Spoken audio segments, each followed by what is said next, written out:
Bonjour à tous. Alors aujourd'hui, on va parler d'un truc que tu connais sûrement très bien. Tu sais, ce moment où tu te dis « Mais pourquoi ça m'arrive encore ?» Tu changes de travail, tu changes de partenaire, tu déménages. Et pourtant, non, c'est toujours la même chose. La même déception, les mêmes émotions, les mêmes discussions qui tournent en boucle. Tu te dis « C'est pas possible, hein, ça recommence ».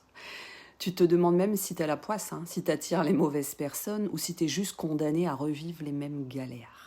Mais en fait, non, hein. Rien n'est une punition. Hein. C'est juste ton inconscient qui te rejoue une histoire jusqu'à ce que tu la comprennes. Mhm.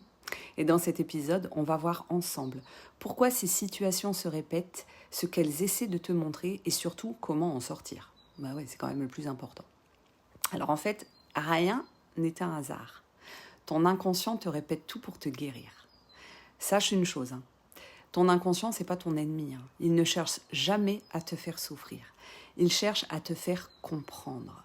Quand tu revis une situation qui te blesse, c'est qu'il y a à l'intérieur de toi une mémoire non digérée, une émotion bloquée, quelque chose qui attend d'être reconnu.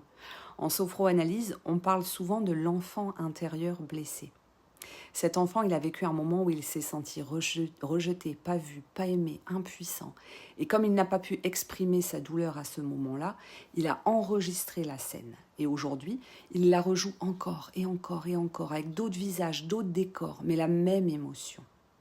Je te donne un exemple. Si enfant, tu t'es souvent senti rejeté, tu risques d'attirer des partenaires ou des situations où tu ressens du rejet.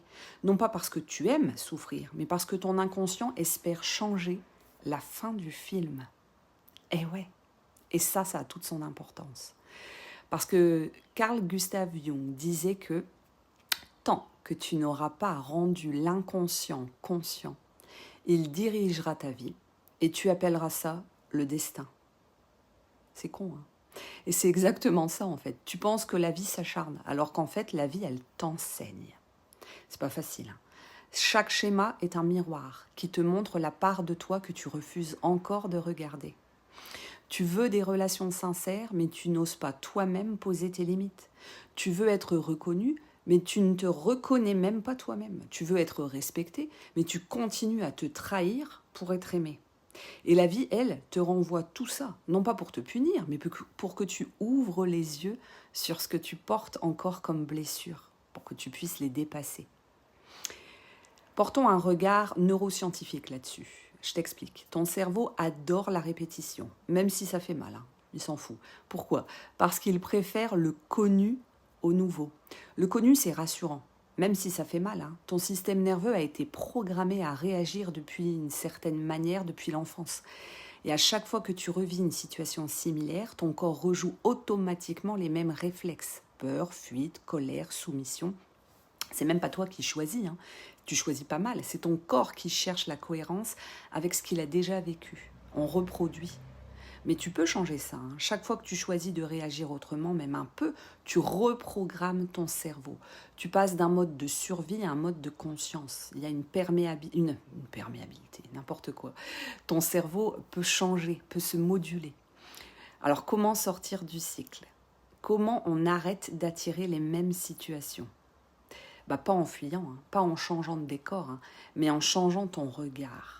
La clé, c'est de passer de « pourquoi ça m'arrive encore » à « qu'est-ce que ça veut m'apprendre ?» Qu'est-ce que ça met en lumière de moi et de mon histoire ? Chaque fois que tu ressens une émotion forte, la colère, la tristesse, la trahison, le rejet, plutôt que de vouloir la faire taire, prends un instant pour l'écouter et demande-toi « où est-ce que j'ai déjà ressenti ça avant ?» Et tu verras, hein, souvent, que cette émotion n'est pas nouvelle, hein. Elle vient de loin, ouais, de très loin. Et tant que tu ne l'as pas reconnue, elle te suivra sous d'autres formes. Par contre, dès que tu l'accueilles, dès que tu la regardes sans jugement, elle s'apaise et le cycle s'arrête. Et c'est ce qu'on voit en sophroanalyse dans mes consultations. Allez, une mini pratique. Ferme les yeux un instant. Pense à une situation qui se répète dans ta vie et respire profondément.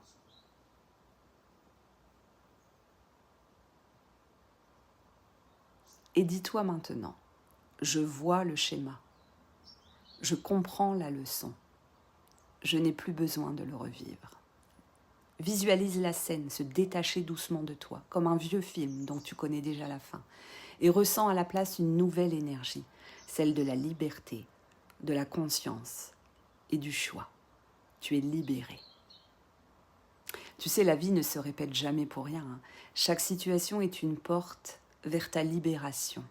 Alors au lieu de te dire « j'en ai marre que ça recommence », c'est toujours la même chose. Et c'est plutôt de te dire « ok, cette fois je vais réagir autrement ». Parce que c'est ça la vraie évolution. Pas quand tout change autour de toi, mais quand toi tu changes à l'intérieur. Et c'est souvent à ce moment-là que les scénarios cessent de se répéter et que tu reprends le contrôle de ton navire et de ta vie.